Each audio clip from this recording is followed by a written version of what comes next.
सांग माने आज गोटे कथा आपण मान सहित शेयर करी।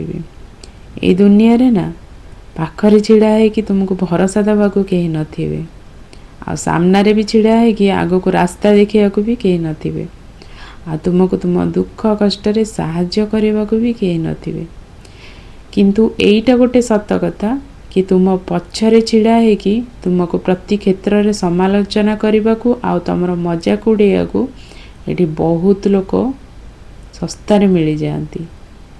यही उक्तिटी कहिबार तात्पर्य है मु वीडियो बनाऊँगी बोली किसी लोकंर हजम होनी से माने तो मोटिवेट मते करि पारंतिनी किंतु गोटे गोटे छोट छोट खराब कमेंट माध्यम मते डिमोटिवेट करने को बहुत चेष्टा करती किंतु मु हार मानिबा झियो नुहे। बुझीबा लोक ठीक बुझी पारिबे। भल लगुनी जदि वीडियो देखनी अनसब्सक्राइब कर दियो और अनफॉलो भी कर दियो।